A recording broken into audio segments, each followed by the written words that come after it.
सर्वविघ्न विनाशाय सर्वकल्याण हेतवे पार्वती प्रियपुत्राय गणेशाय नमो नमः। দর্শক শ্রোতা বন্ধু সকলকে স্বাগত। শুরু করছি জ্যোতিষ অনুষ্ঠান হিতৈষী। আজকে জ্যোতিষের বিষয়ে এমন কিছু কথা বলবো যেটা মেনে চললে জীবনের প্রতিটি ক্ষেত্রে আপনি সফলতা প্রাপ্ত হবেন। গ্রহ নক্ষত্র তো আকাশে আছে এবং গ্রহ নক্ষত্র গোচরে পরিবর্তনশীল। সেই পরিবর্তনকে কাজে লাগিয়ে আপনি কিভাবে সফলতা প্রাপ্ত হবেন, আজ সেই বিষয়ে আলোচনা করব। এই প্রসঙ্গে আমি একটি বিষয়ের অবতারণা করছি। ধরুন পূর্ণিমার রাত, কিন্তু ঝড় ঝঞ্ঝা এবং মাঝে মাঝে দেখা যাচ্ছে কালো মেঘ এসে আকাশটা ঢেকে দিচ্ছে, চাঁদকেও ঢেকে দিচ্ছে। তো আপনি এমন একটা জায়গায় হাঁটছেন, বিপদ সংকুল জায়গা, ভুলভাল পদক্ষেপ নিলে আপনি হড়কে পড়ে যেতে পারেন। যদি অন্ধকার হয় আপনি দেখতে পাবেন না, আপনার বিপদ অবশ্যম্ভাবী।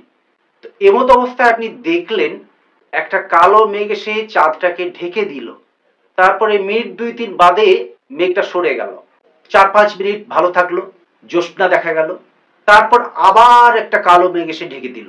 এভাবে মাঝে মাঝে ঢাকা দিচ্ছে, মাঝে মাঝে আবার মেঘ সরে চাঁদকে দেখা যাচ্ছে।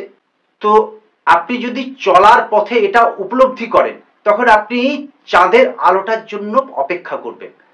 ওই সময়টা আপনি কিন্তু থেমে থাকবেন, অর্থাৎ চলার পথে একটু দাঁড়িয়ে গেলেন, আবার যখন পরিষ্কার চাঁদের আলো এলো আবার চলতে শুরু করলেন। তো আমাদের জীবনে গ্রহদের গোচর ওই সঞ্চারণশীল মেঘের মতো, কালো মেঘের মতো। যখন আপনার জ্যোৎস্নার আলো আছে, অর্থাৎ গ্রহ নক্ষত্র পরিষ্কার আছে, ভালো সময় আপনার জীবনে আছে, আবার যখন কালো মেঘ এসে ঢাকা দিয়েছে তখনই কিন্তু আপনার সময়টা খারাপ যাচ্ছে। তো বুদ্ধি প্রয়োগ করে আপনাকে চলতে হবে। এটাই হচ্ছে গোপন তথ্য এবং এটাই হচ্ছে গোপন ট্রিক্স। এই ট্রিক্সটা কাজে লাগিয়ে কিন্তু আপনাকে চলতে হবে। দেখুন, গ্রহ নক্ষত্র কারু ঘাড়ে এসে পড়ে না। গ্রহ নক্ষত্রের প্রভাব অনুযায়ী আমরা ফল পাই। যখন সূর্য বৈশাখ মাসে মেষ রাশিতে থাকে, বৈশাখ জ্যৈষ্ঠ মাসে কিন্তু আমরা গরম পাই। বৈশাখ থেকে শুরু করে আমাদের পশ্চিমবঙ্গের কথা বলছি, মানে দুর্গাপুজোর সময় পর্যন্ত গরমই থাকে, তারপর আস্তে আস্তে ঠান্ডার সময় আসে। তো গরমকালটা তো গ্রহের জন্য হচ্ছে। গ্রহ যখন পৃথিবীর কাছে আছে তখন আমাদের উত্তাপ বাড়ছে, টেম্পারেচার বাড়ছে, সেই অনুযায়ী আমরা ফলটা পাচ্ছি। এক্ষেত্রে অনেকে হয়তো প্রশ্ন করবেন যে সূর্য তো গ্রহ নয় বা চন্দ্র তো গ্রহ নয়, সেই নিয়ে আমি আলোচনা করব। আমাদের পৃথিবীতে যাদের এফেক্ট পড়ছে জ্যোতিষ মতে তাদেরকে গ্রহ ধরা হয়, অর্থাৎ জ্যোতির্বিজ্ঞানের যে গ্রহ এবং জ্যোতিষবিদ্যা যাদেরকে গ্রহ বলা হয়, সেই দুটো কিন্তু এক জিনিস নয়, তবুও কিন্তু তাদের সঞ্চালন এক।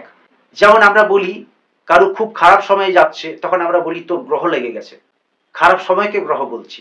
তো এক্ষেত্রে রবি যখন পৃথিবীর কাছে থাকে, অর্থাৎ সূর্য থেকে পৃথিবীর দূরত্ব যখন কম তখন আমাদের গরম লাগে, যখন দূরত্বটা বেড়ে যায় তখন ঠান্ডা লাগে। এরপর প্রধান আলোচনায় আসি, গরমকালে আমরা কি করব। গরমকালটাকে তো আমরা প্রতিকার করতে পারবো না, আমরা আমাদের প্রতিকার করতে পারি। গরমকালে ফ্যান চালিয়ে, এসি চালিয়ে, ঠান্ডা ঘরে থেকে আমরা গরমটার থেকে নিজেদের সুরক্ষিত রাখি। আবার ঠান্ডার সময় লেপ কম্বল ঢাকা নিয়ে ঠান্ডা থেকে পরিত্রাণ পাওয়া যায়। তাহলে গ্রহ নক্ষত্র আকাশের মধ্যে যে প্রভাবটা আমাদেরকে দিচ্ছে সেটার আমরা কিছু প্রতিকার করতে পারবো না। আমরা প্রতিকার করব ওটা আগে ভাগে জেনে নিয়ে তার ইউটিলাইজ করতে এবং সতর্ক থাকতে, সাবধান থাকতে। এই বিষয়ে আলোচনাটা করছি।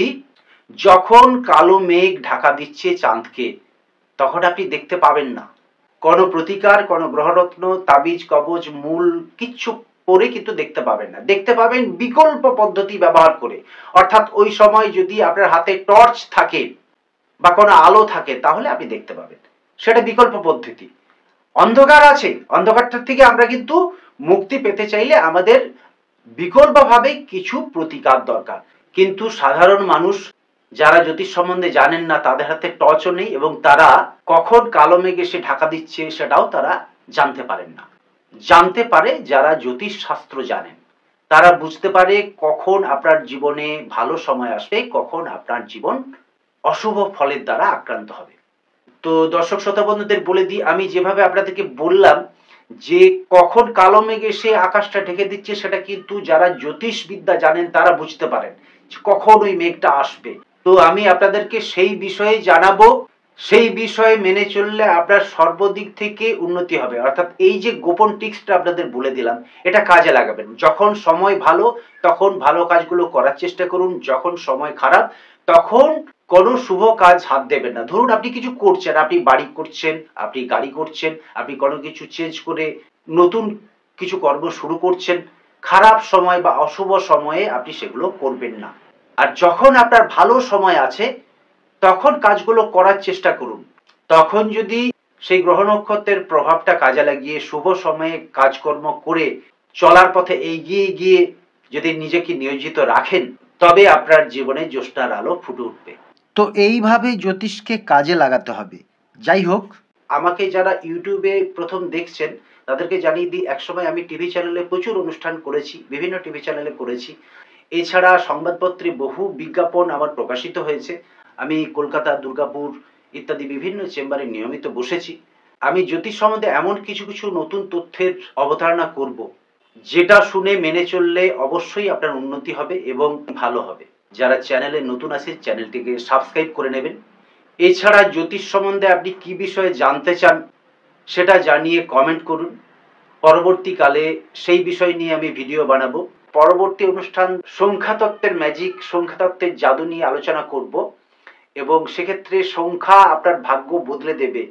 কিভাবে সংখ্যাকে কাজে লাগিয়ে আপনি প্রভূত উন্নতি করতে পারেন তার গোপন টিপস বলে দেব।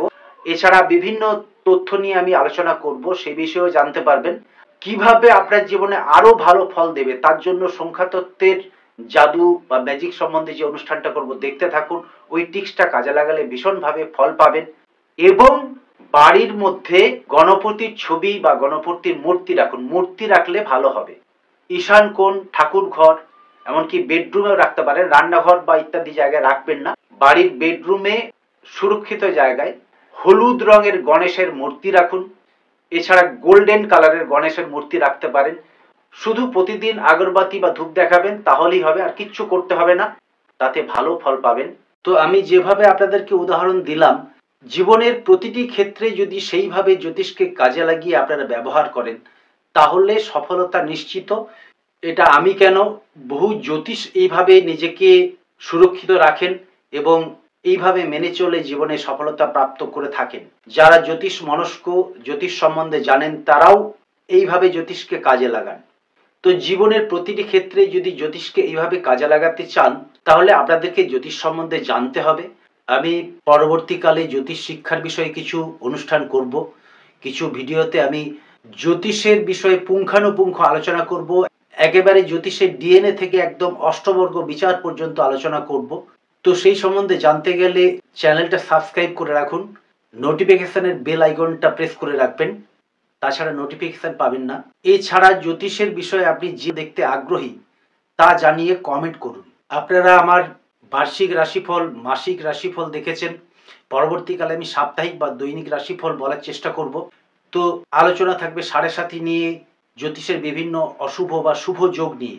সংক্ষেপে এই বিষয়ে কিছু কথা বলি। যেমন যাদের সাড়ে সাথী চলছে তারা প্রচণ্ড উদ্বিগ্ন এবং প্রচণ্ড দুশ্চিন্তার মধ্যে আছেন। অর্থকষ্ট, শারীরিক কিছু সমস্যা, পারিবারিক কিছু সমস্যা, আত্মীয় স্বজনহানি ইত্যাদি বিভিন্ন ঝামেলা, ঝঞ্ঝাট, সমস্যা সাড়ে সাথী নিয়ে আসে। তো সাড়ে সাথীর পিরিয়ডে আপনি কিভাবে সুরক্ষিত থাকবেন, কিভাবে এই ঝঞ্ঝাট থেকে মুক্তি পাবেন, সেই বিষয়ে আলোচনা করব। তো যেভাবে আপনাদেরকে বললাম যে জ্যোতিষকে কাজে লাগান, যখন আপনার সময় অশুভ তখন কিন্তু গুরুত্বপূর্ণ কাজগুলো করবেন না, যখন শুভ সময় তখন সেই কাজগুলো করবেন। যেমন ধরুন গৃহ নির্মাণ, বাড়ি কেনা বেচা, কোনো জায়গায় বিশাল টাকা লগ্নি করা, কর্মে কোনো কর্মচারী নিয়োগ করা বা নতুন ব্যবসা করা, এইগুলো দুঃসময়ে বর্জন করা উচিত। যেদিন গোচরে চন্দ্র শনির সাথে থাকে সেই দিন কিন্তু মানসিক দুশ্চিন্তায় থাকবেন, কর্মে বাধাপ্রাপ্ত হবেন, অনেক কাজ হতে গিয়ে আটকে যাবে, ন্যায্য পাওনা থেকে বঞ্চিত হবেন। কিন্তু কবে চন্দ্র শনি যোগ আছে তা জানবেন কি করে? জানতে গেলে অনুষ্ঠান দেখতে থাকুন, রাশিফলগুলো ফলো করুন। এছাড়া আপনারা নিজেরা পঞ্জিকাতে দেখে নিতে পারেন চন্দ্র কবে শনির সাথে থাকছে। কিন্তু তা জানতে গেলেও আপনাদেরকে জ্যোতিষের প্রাথমিক দিকটা জানতে হবে। পরবর্তী ভিডিওগুলোতে সেই বিষয়ে আলোচনা করব। আজ এই পর্যন্তই। সবাই ভালো থাকুন, সুস্থ থাকুন। নমস্কার।